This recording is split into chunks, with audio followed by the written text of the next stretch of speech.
नमस्ते दोस्तों। आज समझिएगा विद्युत आवेश इलेक्ट्रिक चार्ज क्या होता है। दोस्तों, अंबर नामक एक पदार्थ होता है जो कि एक पेड़ से निकला हुआ गोंद होती है। तो गोंद आपने देखा होगा, जब पेड़ से ऐसे गोंद रिस के बाहर निकलती है तो वो जम जाती है, उसको अंबर बोला जाता है। वो एक खास तरह की गोंद होती है, कीमती होती है। तो उसको अगर आप लोग ऐसे ऊन से रगड़ेंगे तो उसमें एक गुण आ जाएगा, जो उससे क्या होगा, वो छोटी हल्की चीजों को अपनी ओर आकर्षित करने का उसमें गुण आ जाएगा। तो वो गुण क्या कहलाता है?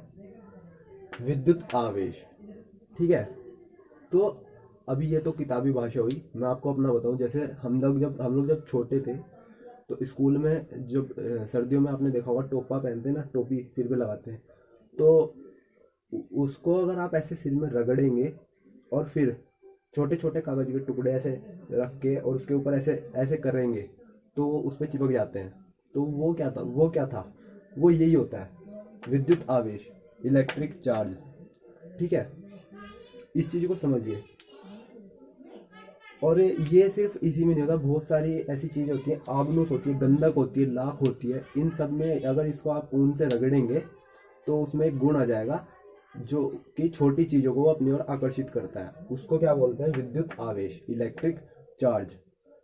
और जब ये गुण आ जाता है तो पदार्थ क्या कहलाता है? इलेक्ट्रीफाइड, विद्युतमय, है ना। और जिस कारण से ये गुण आता है वो कारण क्या होता है? विद्युत, इलेक्ट्रिसिटी, है ना। और जिस चीज में, जिस वस्तु में ये गुण आता है वो क्या कहलाती है? आवेशित, यानी कि चार्ज। अभी समझिएगा टाइप ऑफ इलेक्ट्रिक चार्ज। ये तो सभी को पता है कि टाइप ऑफ इलेक्ट्रिक चार्ज यानी कि टाइप कितने होते हैं? दो, पॉजिटिव चार्ज और नेगेटिव चार्ज।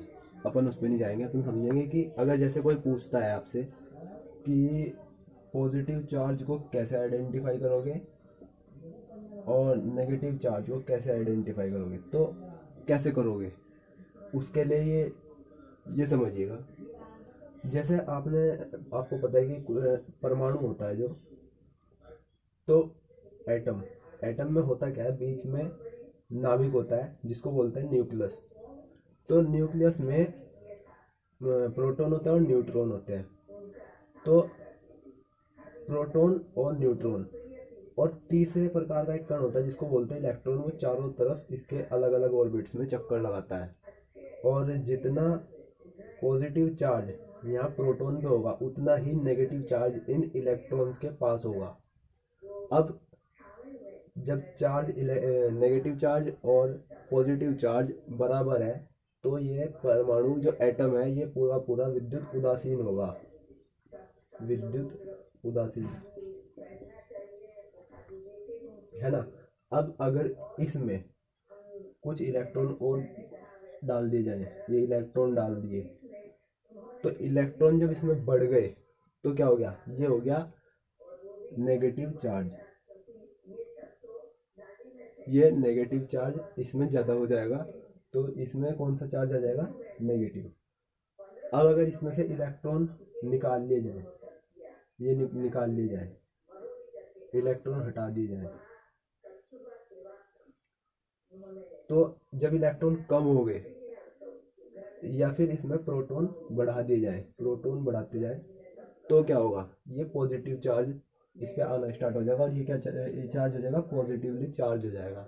तो ऐसे इसको आइडेंटिफाई करोगे कि पॉजिटिव चार्ज है या नेगेटिव चार्ज है। और परमाणु में जितने प्रोटॉन प्रोटॉन इस न्यूक्लियस नाभिक में जितने प्रोटॉन होंगे उतने ही इलेक्ट्रॉन बाहर चक्कर काट रहे होंगे। तो यहाँ से एक चीज आप लोग समझ लीजिएगा कि प्रोटॉनों की संख्या बराबर इलेक्ट्रॉनों की संख्या। ये न्यूमेरिकल में आपके बहुत काम आएगा, इसको बिल्कुल याद रखना। प्रोटॉनों की संख्या जो होती है, numbers of proton is equal to number of electron. इसको बिल्कुल नोट करके याद कर लीजिएगा। तीसरी चीज यहाँ पर आती है कंजर्वेशन ऑफ इलेक्ट्रिक चार्ज, विद्युत आवेश संरक्षण, ये भी एक नियम है। और जैसे आप देखो, अगर आप कांच की छड़ को ऊन से रगड़ो या रेशम से रगड़ो तो दोनों पे विपरीत चार्ज आना स्टार्ट होएगा, दोनों पे एक साथ आएगा और विपरीत चार्ज आएगा, यानी कि दोनों एक दूसरे को आकर्षित करेंगे, एकदम खींचेंगे एक दूसरे को। तो यहाँ पे एक चीज आप देख रहे हो, दोनों पे एक साथ, ये कांच की छड़ है और ये ऊन है, तो अगर इन दोनों को ऐसे रगड़ोगे तो दोनों पे एक साथ आवेश आएगा। इस पे क्या होगा, पॉजिटिव चार्ज आना स्टार्ट हो जाएगा, पॉजिटिव चार्ज, और इस पे नेगेटिव चार्ज आना स्टार्ट हो जाएगा, और दोनों पे एक साथ आएगा और समान मात्रा में आएगा, यानी कि जितने इस पे पॉजिटिव चार्ज आएंगे उतने ही इस पे नेगेटिव चार्ज आएंगे। ठीक है ना। तो यही जो नियम है, ये आवेश संरक्षण का नियम है कि दोनों पे समान मात्रा का आवेश आएगा। यहाँ से एक चीज समझ में आ रही है ना, कि जब समान मात्रा का आ रहा है तो यानी कि इस पर, इसके पास भी पहले से ही आवेश है, इसके पास भी पहले से ही चार्ज है और इसके पास भी पहले से ही चार्ज है, तभी तो एक दूसरे को ट्रांसफर कर रहे हैं। तो ये जो पहले से ही है, इसको समझिए कि आवेश को ना तो खत्म किया जा सकता है और ना ही उत्पन्न किया जा सकता है। तो ना तो खत्म किया जा सकता है, ना उत्पन्न किया जा सकता, तो इसी को आवेश संरक्षण का नियम कहा गया। एक लास्ट चीज और आती है जिसको समझिएगा, आवेश का जो मात्रक है वो है कूलाम। कूलाम, इसको सी से प्रदर्शित करते हैं, जैसे कूलाम, है ना। तो कूलाम की जो है परिभाषा क्या है, परिभाषा तो खैर दी गई है, आपको समझा देता हूँ। कूलाम होता क्या है, अगर कोई कंडक्टर है, कोई चालक है, जैसे मान लो ये वायर है, तो वायर कंडक्टर होती है, और कंडक्टर में, कोई भी कंडक्टर में 1 एम्पियर की जो इलेक्ट्रिक करंट है,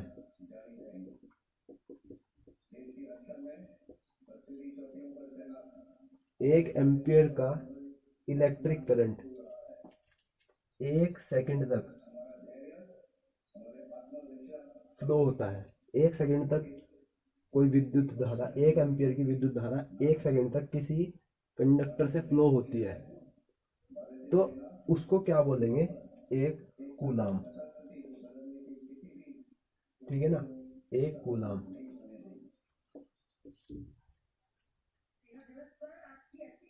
आई होप आपको समझ आया होगा। तो अगर कोई चीज़ ना समझ आई हो तो कमेंट में पूछ लीजिएगा। मिलते हैं अगली वीडियो में।